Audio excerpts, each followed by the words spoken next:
Good morning, guys. This is Michael for the Morning Chalk Talk at CrossFit M2. And I'm Adam, and we're going to show you a few things that can be easily corrected, a few movement issues that we've been seeing around the gym. A lot of things we discussed. Last week we discussed the overhead positions with the overhead squats and with the snatches. Today what we're going to discuss are some more just bad movement that we've seen in people through a series of movements, whether it's with, most importantly today, their back angle with movements. We're going to do a couple different demos with the kettlebell, the barbell, and then stuff we see on the wall with handstands additionally. A lot of times with the kettlebell swings is what we see is, especially people who are new and inexperienced with the movement, you know, they're just coming in, it's their second week of classes, and they start doing kettlebell swings, and they're bringing it down with their shoulders arching forward really, really bad. Adam's going to demo this from the side on what we mean. This is going to be a bad movement form, where his shoulders come forward and it's putting a ton of pressure on his low back, and he's no longer using his hips. Do two more. He's no longer using his hips and his glutes to move the kettlebell, and this becomes a low back exercise for him. So what we want to avoid is having those shoulders come all the way down. We want to keep our chest over our hips the entire time and our shoulders up. So what he's going to do now is, instead of this being a low back exercise, it now becomes in his glutes and his hips. And he's moving the kettlebell a lot more efficiently, and he takes all that strain off his low back and applies it into his hips where we want it for the kettlebell swing specifically. And awesome. Let me set it down and relax. So as you guys can see the difference in the two movements there, one, his shoulders were really far forward and it was all in his low back. The other one, his chest was up tall and it was all through his hips. And we're going to set the kettlebell down. Now, some other movements we see is when people have the kettlebell over their head, and they have to do 50 kettlebell swings for the workout, and they're getting tired, they start to lose stability over their head, and they need to bring the kettlebell down. Things that happen that we hate to see as coaches, it almost makes us cringe when we're coaching, is the kettlebell kind of control the person down to the floor. Adam's going to show us a couple bad demo reps, and these are very, very unsafe to do, but he is well experienced and knows what he's doing. So let's see it here, Adam. These are some bad kettlebell swings and what not to do. So kettlebell gets out of control, he's getting tired, and he feels the need to hang on to the kettlebell and move it down. We don't want to see that. That is going to be an absolute do not do. A better resort for him is going to be if he gets the kettlebell over his head and he starts to lose it, he is going to just let go and let the kettlebell fall to the floor. I would rather hurt this or the floor than him. We need to take care of this first, is the whole reason why we're here. So just let go of the kettlebell and get out of the way. Avoid it ripping or pulling your back out of position. And generally speaking, these will be issues that we'll see in the final reps of either a set or your personal set. So even if it's a set of 50, maybe you get done with 10 and you'll finish and you'll kind of get a little funky. So really pay attention. The set is not over until the kettlebell is back down on the ground. So what you want to do is get done with that last rep, bring it down, chest tight, chest up, back tight, set the kettlebell down, move on to the next exercise, which is going to be our deadlifts. Issues that we see in the deadlifts a lot of the time are from people who haven't figured out how to make their spinal erectors or the muscles in their back contract, open, or close.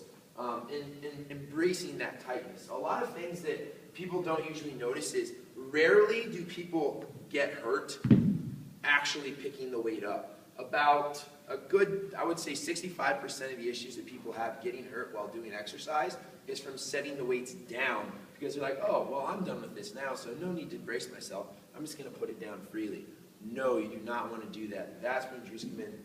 I'm going to show you a couple flaws in what a rounded back position in the deadlift would be and using no hamstring activation. It's going to be it becomes once again a low back exercise. So this is how we do not want to be set up. Right now, all the pressure is in Adam's back. It's completely out of his hamstrings and in his legs. All right? I'm not even going to tell him to pull the deadlift like this because I don't want him to do it.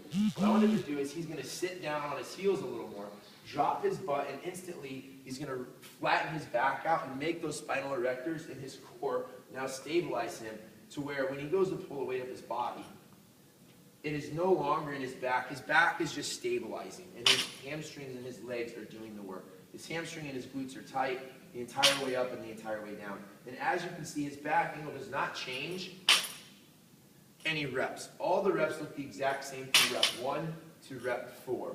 He's going to have the same exact back angle.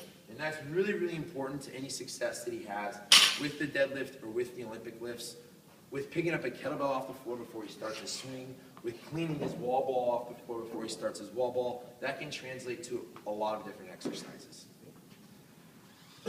Next we want to address is another issue that we see.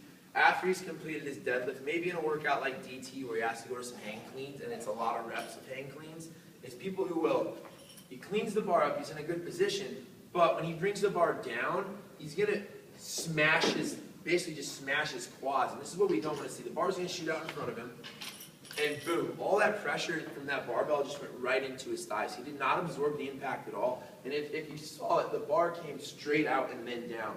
Adam instead wants to clean the bar up to his shoulders. He's going to take the bar straight down his body and absorb it a little more into his legs and then down. So he never had that boom, high impact. He's going to clean it up one more time and show us one more good rep where the bar comes straight down his body. You can kind of see his elbows pop and then he slide the bar down. That's going to be a lot more efficient long term and save a lot of impact on your legs that doesn't need to be there. And also, generally speaking, you'll have a lot of lower back strain that'll happen. So most of the time we're doing that, we're not thinking about it. So, lower back not tight. Again, a lot of strain in there. We don't need. It's really going to come into effect in later sets. Definitely, and he's not going to have 6-inch bruises on each of his thighs in the morning. Those aren't fun. Those are fun. So let's address the next point. Is through his workout, Adam has to do a shoulder to overhead.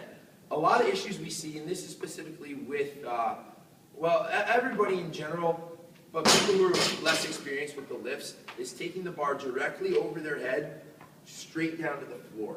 And this is something that we never want to see. This is one of those gray areas that us as coaches makes us just cringe when people do it. Adam's going to clean the bar up. He's going to have a great clean. He's going to jerk the bar over his head.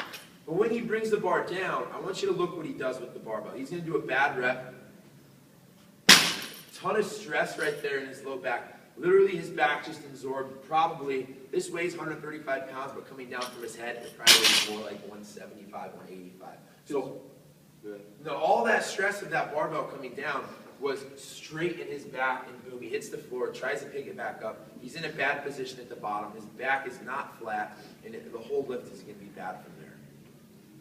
So you want to segment it on the way down just as much as the way up. If I took a picture of you on the way down, it should look the same as the way up. So looking at his back. Good. Right? From here he goes overhead to shoulder to hip. Overhead to his shoulders, he goes right back to that hang clean movement we just went over, about sliding the bar straight down his body, and then he's right back to the floor for that great deadlift position.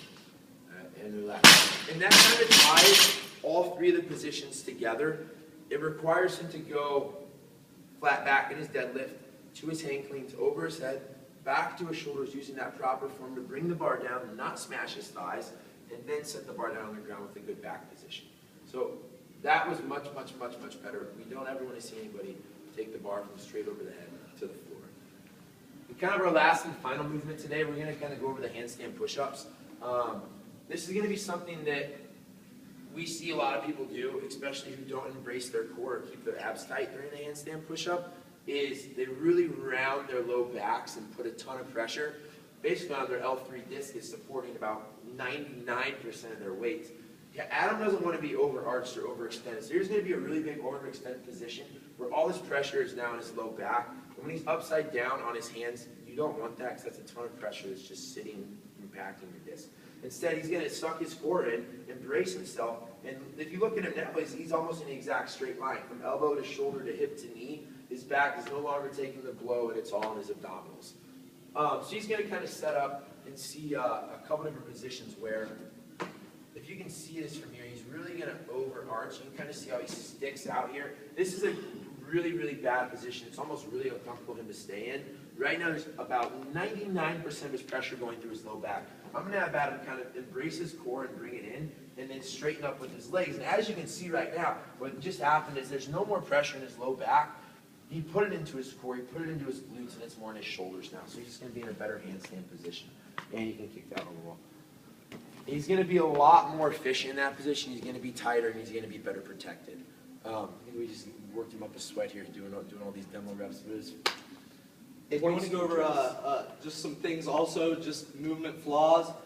We've had a few people, you just get a little unbalanced as your core stability, you're breathing hard, it's hard for you to stay against the wall.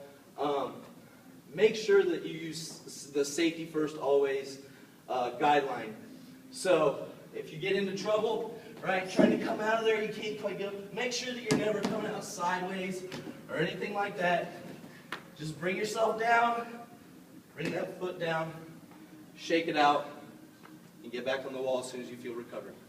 One is much more safe than the other, guys, but this is our week 2 of our Friday morning chalk talks with Michael and Adam.